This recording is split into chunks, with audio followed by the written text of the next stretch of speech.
Welcome to my YouTube channel about my book called The Cooking Manual, which you can purchase on Amazon. Today we're going to talk about mandolins, an alternative to mandolins. The first thing I want to say is I'm not endorsed by anybody's products. What I'm presenting to you is what I feel is the best products or the best bang for your buck with my own experience in using them in my kitchen. Okay, a standard mandolin comes in many forms, but this is the most common form that people use. It has multiple adjustments, usually 3 or 4. This one has 3, which allows you to choose the thickness of what you're slicing. I used the mandolin and cut off the tip of my finger and ended up in the emergency room, and it was kind of ugly. So it's very necessary to use what they call a chainmail glove. And if you want to look at this, this is actually a wire mesh glove, and it's cut proof.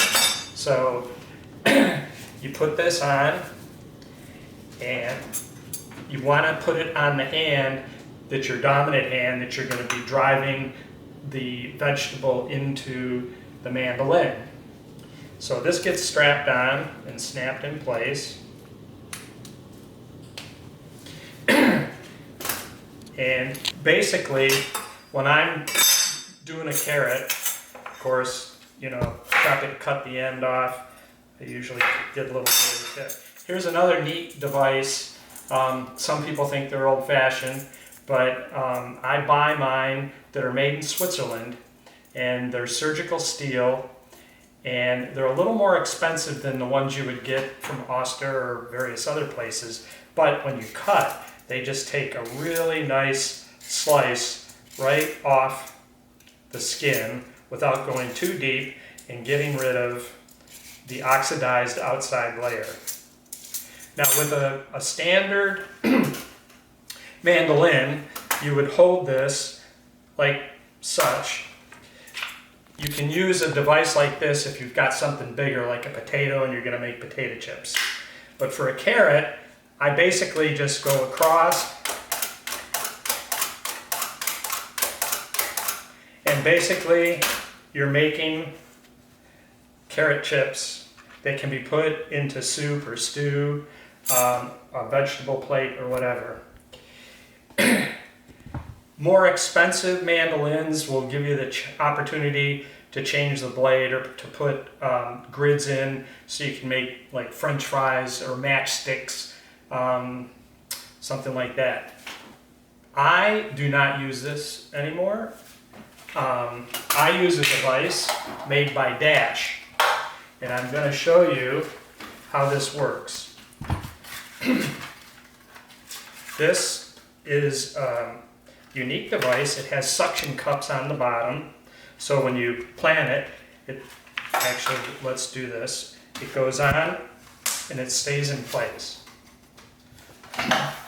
This is your chute, and this goes on to the front, and here's your bucket to catch what you're cutting. Now before I put this all together, I'm going to let you hone in. First, the other thing that you need to know is you can get rid of this now. You don't need this anymore. This is not required. This locks in place, this unlocks it, so now you have a guillotine, but it's protected by this chute so your fingers can't get in it, and you got a glide that pushes this down into it.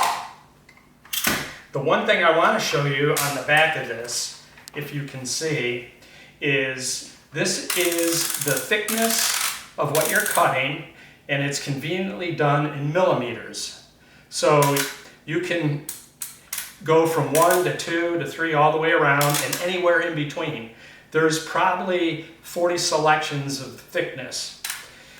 Then there's 2 grids that you can rotate into the cutting, and one will make French fries, and if you turn them both in, it'll make matchsticks. So if you're making a salad and it requires julienne stripping, you turn both of these 180 degrees and you lock them into place. And now I will have julienne matchsticks. If I turn the small one back out, now I can put a potato in and make French fries. So very convenient. So I'm going to cut 3mm carrot strip, and you'll see how this works. And it's very convenient and easy to use, and it's easy to clean. So this, you can put multiple sticks in. Hear the sound of that great knife? So when you put this in, you actually just start pumping this, and it cuts your carrot into, these are 3mm thick strips. The other thing that's nice about this is when you're done, you can see the blade comes down. It's very easy to rinse this underwater from the back side and the front side. It stores away real easy, and you don't have to worry about people cutting their hands or getting their fingers in this because it locks in the safe position. I would recommend that you put your chute on and then unlock it, and now it's completely void of getting fingers pinched or cut or sliced or whatever.